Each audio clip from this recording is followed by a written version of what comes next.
Hello ladies and gentlemen, what's going on? It's Xiaomanyc, and guys, today I am going to be giving you my opinion on the top 5 most difficult languages to learn in the whole world. Now, you know, most of these lists that you're gonna find on the internet are basically based on the same source. Every list of like the top 5 most difficult language just uses what the Defense Language Institute of the United States says. Top 5 difficult languages are Arabic, Korean, Japanese, Cantonese, and Mandarin, which is true as far as it goes for the major languages. But in my experience learning languages, I've come across many languages that, in my opinion, are way more difficult to learn. So I'm gonna give you my top 5. Here we go. But first, a quick word from our sponsor. Okay guys, so I know this video is about the hardest languages to learn, but sometimes English is a really hard language. So we're talking today about Grammarly, which, if you don't know, is a digital writing assistant that helps you write bold and clear sentences anywhere. Sometimes I have problems writing emails in my own native language when I'm not really so confident about my spelling abilities or the grammar, if the tone of the email is right. Now, the Grammarly browser extension is super easy to install, and the free version is an awesome spelling and grammar checker. But for me, I really enjoy the tools that Grammarly Premium gives me, and here is a real-world example. Dear hiring manager, your company is amazing. This might be a silly question, but would you hire me? Love, Xiaomanyc. So then if you look at the bottom right-hand corner, you're gonna see a little emoji. Grammarly's telling us we are admiring, but not super friendly or confident. And let's click in to open up the pop-up editor and see more specific suggestions. But the email, according to Grammarly, is a little bit unclear, a bit bland, with very off delivery. Let's see what we can fix. It appears that really may be unnecessary in this sentence. Consider removing it. Done. The word like appears repeatedly in this text. Consider using a synonym in its place. Love. Ooh. Ding. Thanks, Grammarly. The phrase, "this might be a silly question," may sound unconfident. Ooh. Consider removing it or replacing it with more direct language. Click.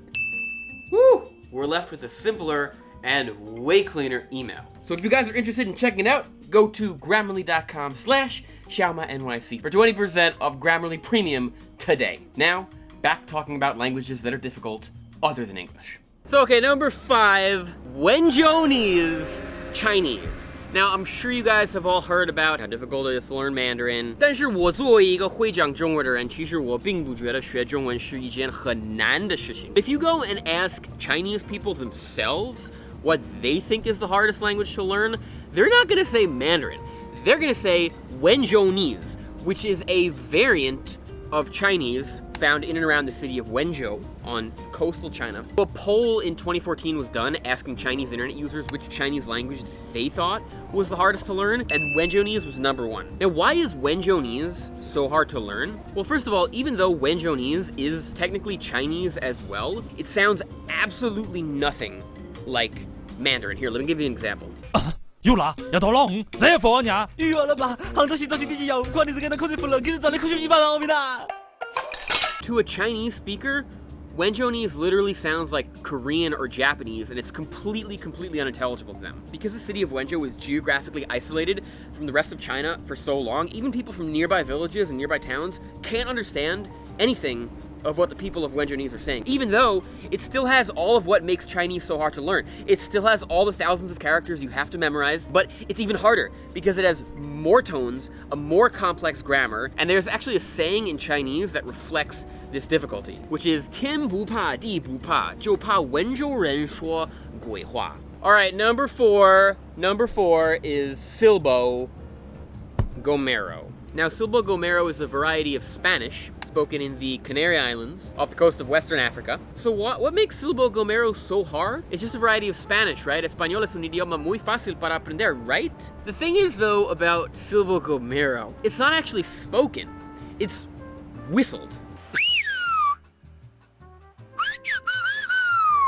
Mira, anda pa abajo. So while it is, basically it's Spanish, the thing is, it's Spanish communicated 100% using whistling. And you might be thinking like, well, okay, it's not really. They're just doing like, hu means hello and means goodbye, right? Like it's something stupid like that. No, it's an entire language. It's the entire version of Spanish translated into whistles. Like literally, get this, a high frequency whistle is I, a low frequency whistle is A, and then depending on the variation of the pitches, high to low, low to high, medium to low, and how prolonged it is, you make a variety of consonants as well. And if you go to the islands, you can actually see demonstrations where, like, there will be, for example, two people in a room, and one of them will say to the other where he's hidden like a certain scarf.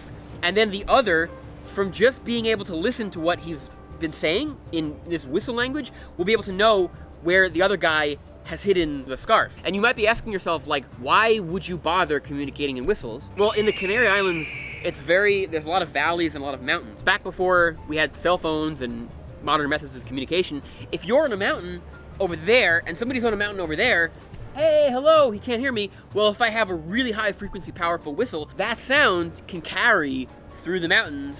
But what makes it so hard to learn, though, they're producing really, really powerful whistles that carry over miles. So you have to have really, really powerful physical precision in order to make these whistles and be able to modulate them at different pitches and different frequencies. So in Silber Gomero, the way that people learn it is from a very young age. Third most difficult language in the world to learn, the Ta language, also known as the language. Now, how many sounds exist in the English language? Right? I mean, there's an alphabet which has 26 letters, but how many sounds? How many different sounds can we produce with our mouths in the English language? D, E, U, E. The answer is like 44, okay? The Ta language, by contrast, has somewhere around 200 different sounds, the most of any language in the entire world. Meaning that in the Ta language, which is spoken in sub-Saharan Africa, mostly in Botswana and Namibia, you have to learn to make all these sounds, and in particular, the Ta language has a ridiculous number of click sounds. 82% of basic vocabulary items in the Ta language start with a click. So you're gonna be doing a lot of clicking. It's not just a simple click either. It's a lot of clicks. Here, let me play these for you. So there's the dental click, the alveolar click, the palatal click, the lateral click, and a really rare type of click called the bilabial click, which you have to make with your lips.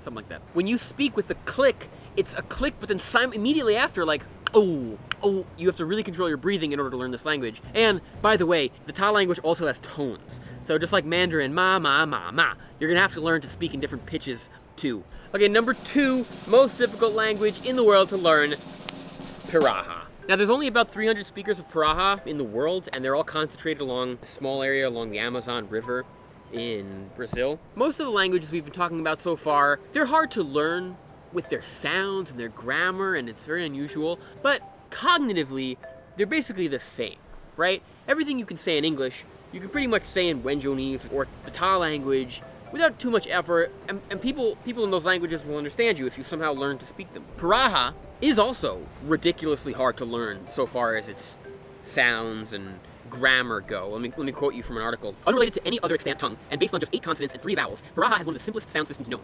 Yet it possesses such a complex array of tones, stresses, and syllable lengths that speakers can dispense with their vowels and consonants altogether and sing, hum, or whistle conversations. But the thing that puts Paraha number 2 on this list is that the way that people think is totally alien to pretty much any other language that's ever been discovered. So a linguist called Daniel Everett has been studying this language actually for decades and living with the Paraha.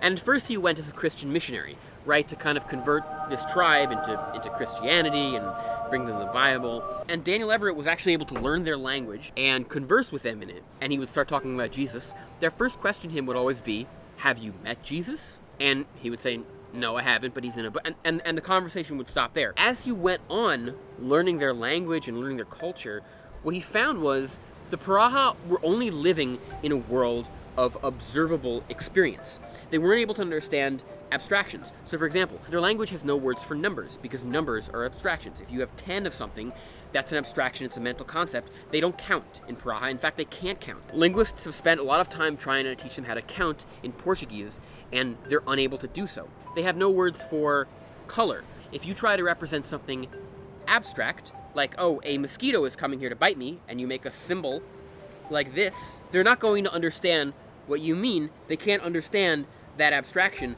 without seeing the mosquito. Scholars can do this, and linguists can do these types of things with other tribes that they've encountered. The Paraha are somehow different. There's a thing in linguistics called the Sapir-Whorf hypothesis, which basically says that the way that your language communicates things determines how you can think. So for example, if there are no numbers in your language, you're never going to be able to learn how to count. In fact, you won't even be able to understand the concept of counting because you don't have the tools with which to even think about counting. So the concept is so alien and impossible for you to understand. And in a language like Paraha, without abstractions, Paraha people grow up not being able to understand these kind of mental abstractions that 99.9% of other speakers of other languages in the world can do. In the vast majority of languages on Earth, you can do recursions in your language, right? You can make sentences that are infinitely long. You can say, he said, that she said, that he said, that she said, and you can just keep going on and on like that. In Paraha, you can't do that. You can only make sentences based on observable facts. You can't make sentences of infinite length. You can't make sentences that are based on recursions, because recursions are themselves an abstraction. That doesn't make sense to somebody whose only frame of reference for thinking is in the here and now. If somebody leaves their vision in Paraha, the word for talking about that is actually going out of existence, right? In the Paraha language, if you can't see or physically observe something, it doesn't exist.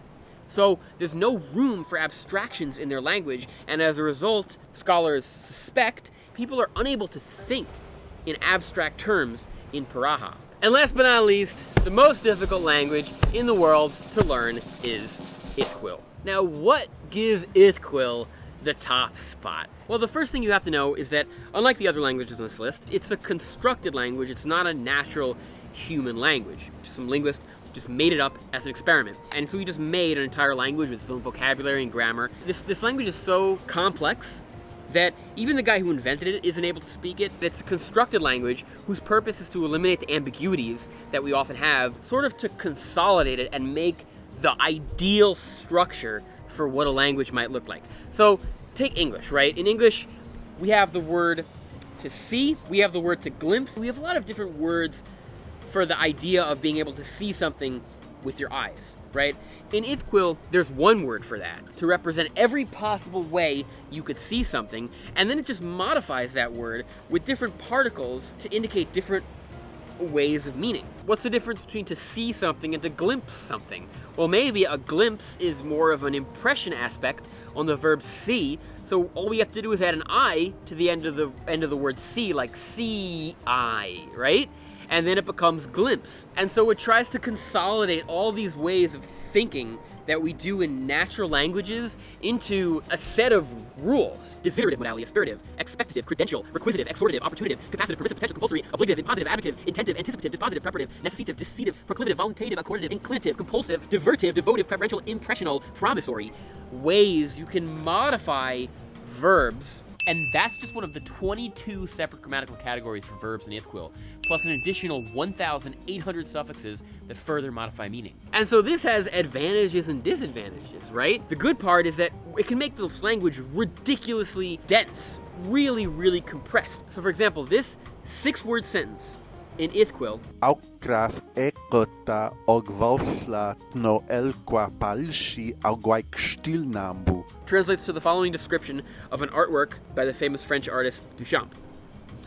An imaginary representation of a nude woman in the midst of descending a staircase in a step-by-step series of tightly integrated ambulatory body movements, which combine into a three-dimensional wake behind her, forming a timeless emergent whole to be considered intellectually, emotionally, and aesthetically. The grammar just becomes an order of magnitude more complex than any language, and to think on those terms is so unnatural and so jarring. On top of that, also, because Quill is such a dense language and tries to compress so much information into so few words, it also has a ridiculously complex list of phonemes as well, way more sounds than we do in English. It also has tones too, so you can basically maximize the amount of information you can express in spoken communication. But that again is what makes it so hard to learn to speak, and that's why it's my pick for the most difficult language in the world to learn. Hope you guys enjoyed the vid. Talk about your favorite language in the comments below, and we'll see you next time. Bye bye.